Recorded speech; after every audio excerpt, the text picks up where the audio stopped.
Hello beautiful people, what is up? Welcome back to my channel. My name is Lexi and today I am standing because I am going to be bringing you guys a bookshelf tour.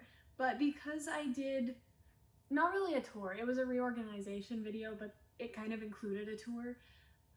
Not too long ago, I decided I wanted to kind of switch it up and do things a little bit differently. So this is not going to be your traditional bookshelf tour.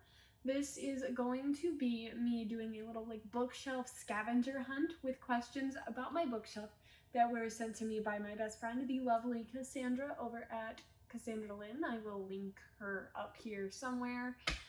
You can check that out.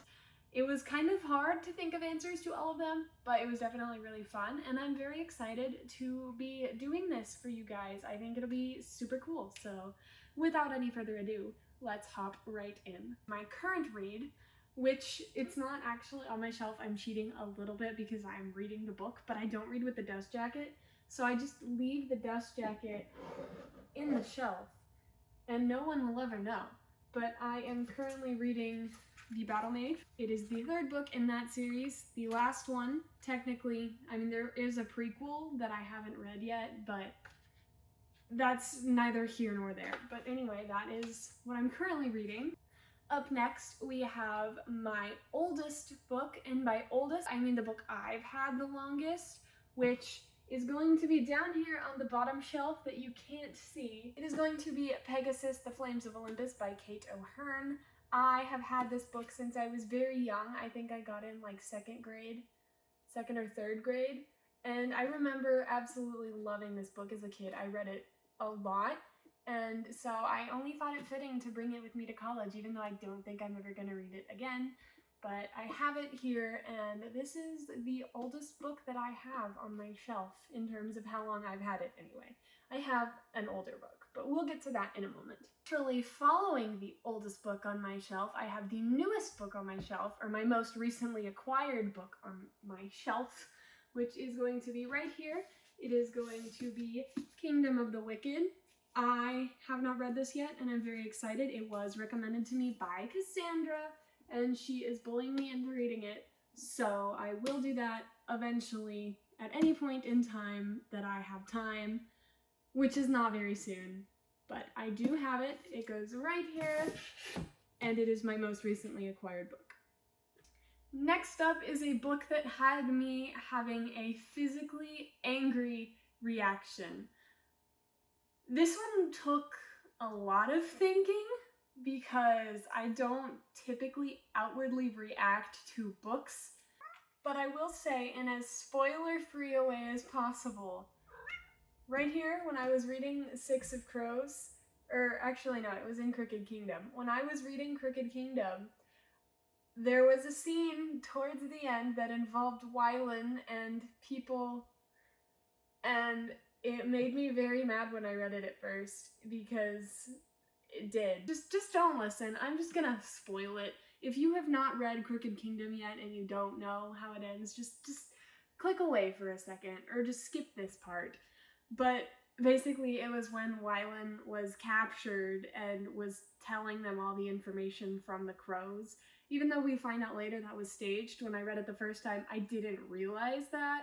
And I was very upset. And I do think I outwardly had a slam the book, excuse me moment, because I was mad. Wylan was my favorite, still is, and I did not love that. So that is the book that made me have a physically angry reaction. The next question is a book that I would rewrite myself or rewrite a section of.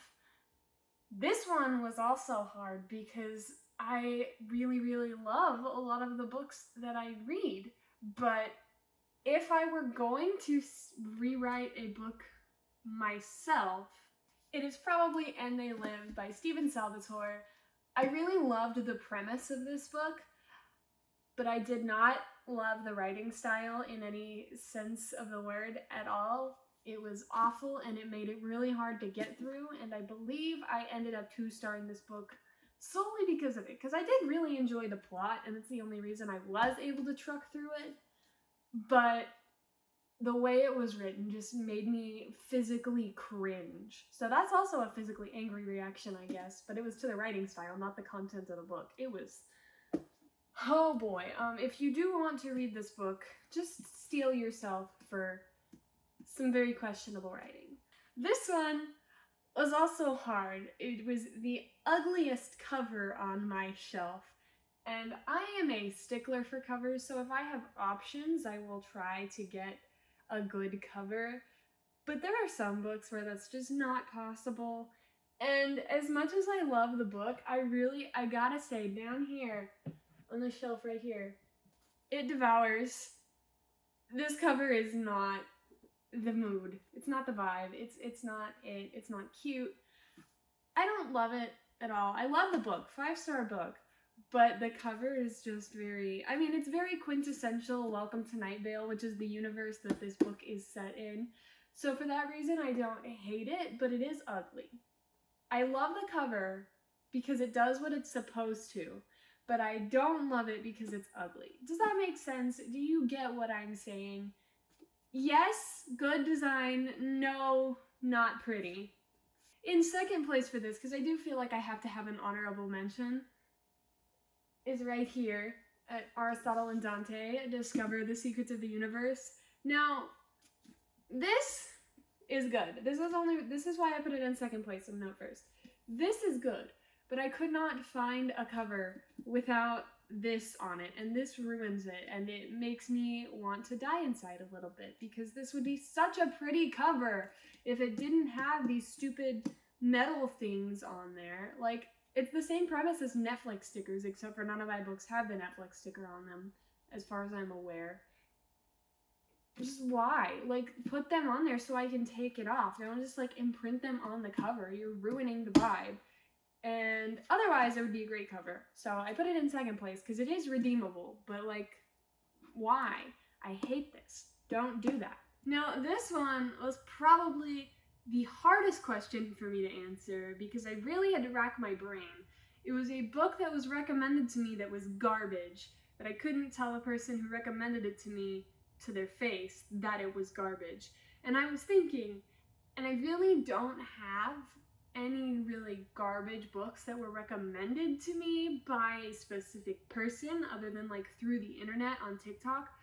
The only one that I can kind of think of is The Cruel Prince, but even that one I don't think was recommended to me by an actual person that I know. I think I just saw it being recommended as a general thing you should read. And it's not on my shelf anymore, so it doesn't really count. So in thinking about this, I just decided to go with my least favorite book that was recommended to me. And again, this one is kind of cheating because this one specifically wasn't recommended to me, but the series was, so I blame the person who recommended this to me for making me read the series, because I love the rest of the series, but the last book in the Charlotte Holmes series was garbage. I hated this book with a burning passion, 1 star. Ugh, but the person who recommended it to me was so excited that I was reading the series. I didn't really have the heart to tell her, because she hadn't read this book yet. I didn't have the heart to tell her that it was a terrible book. But the rest of the series was good. It's just the last one was not. So I didn't want to ruin that for her, that it was a terrible book.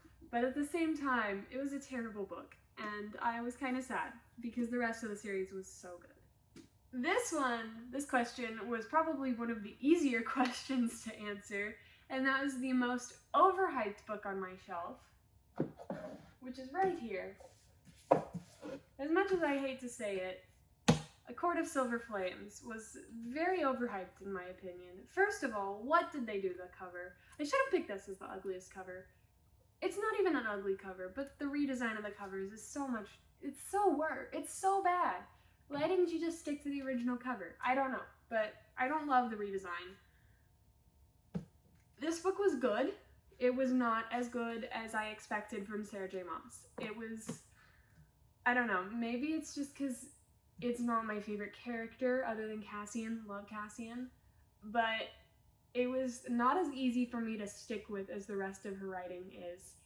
I don't know why, but this book was definitely just not doing it for me. It wasn't doing what I expected it to.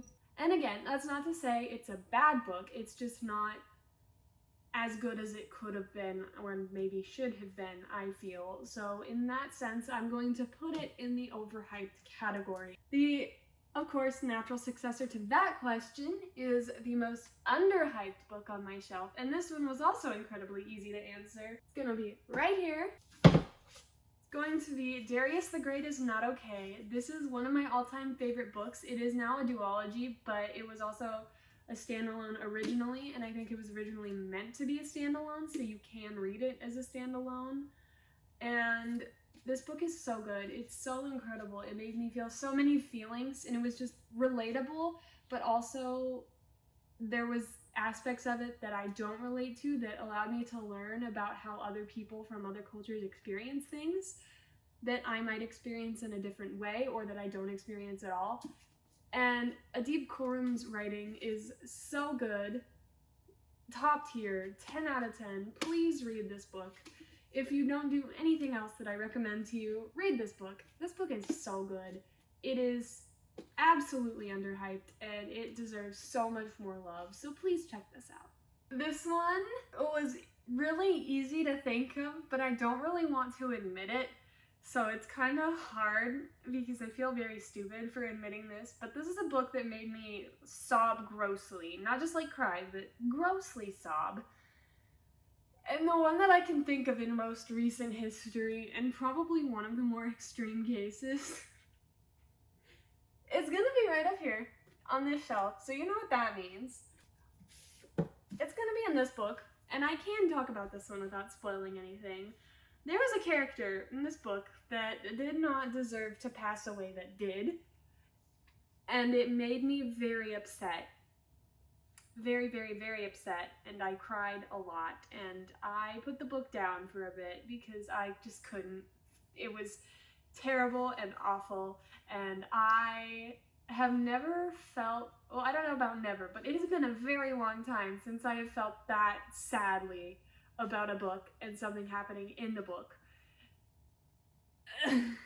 Yeah, it pains me to admit it, but this is a book that made me grossly sob, so very excited to check out the rest of Cassandra Clare's books because I feel like there will be more tears incoming. A book with the most disturbing scene in it. Now, in thinking about this, there were a couple of things that came to mind. Disturbing as in graphic, I don't have a great answer to because I don't read too many like graphic books. But I guess the most graphic scene I've ever read is in Six of Crows, which is right here, when Kaz ripped out someone's eyeball because he heard an ish. That was pretty graphic, I guess. It could be considered disturbing, but it doesn't, like, I don't know, it doesn't feel like it's up there. Maybe I'm just insane, but it was not the most disturbing. But then there's also disturbing in terms of, like, unsettling, I guess. Not necessarily unsettling is the right word, but just, it felt very wrong and very, it was like hard to read that this happened because things like this do happen, and it's really hard to believe that they do because it's so terrible. It's more of a realistic thing than like ripping out someone's eyeball, which I'm sure has happened in the past, but it's not as common. This one was disturbing because it was a common situation that happens today that you hear about a lot, which I think lends itself more to being disturbing for me than something like that that feels a lot more fictional. That is going to be over here or down here. I have the paperbacks down here and the hardcovers up here. But in the Raven Cycle series, I forget which book it is exactly that it happens in. I think it's the second one. It could be the first though. It's early on in the series, but there's a character whose father hits him so hard that he goes deaf in one ear. And that one sat with me because it feels like something that could actually happen in real life and probably has happened in real life. And that to me is a lot more disturbing than just fantasy fighting that's mildly gory or intensely gory, depending on how you want to look at it. But between those two, which are both right here and down here, that is probably the most disturbing scene I've read in a book. And the final question that I have for my little bookshelf scavenger hunt is going to be the most valuable book on my shelf. And again, I have to circle to my collector's editions of Six of Crows and Crooked Kingdom. However, I don't think those are actually the most valuable. They're the most valuable ones that I've purchased.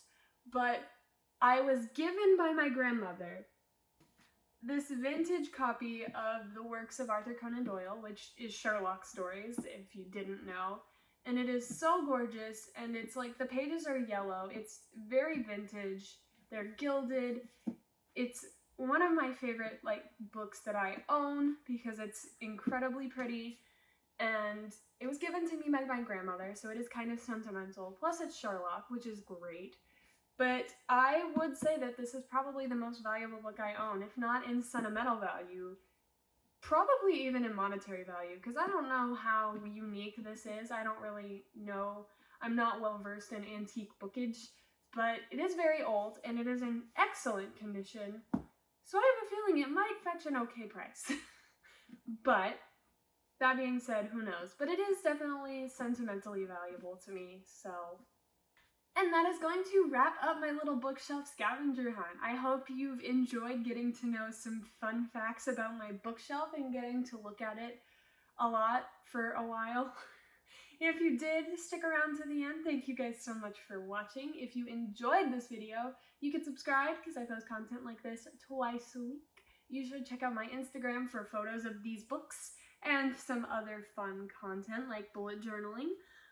I would appreciate it if you guys would like the video because it's easy, comment because it makes me smile, and I will see y'all in the next one. Bye!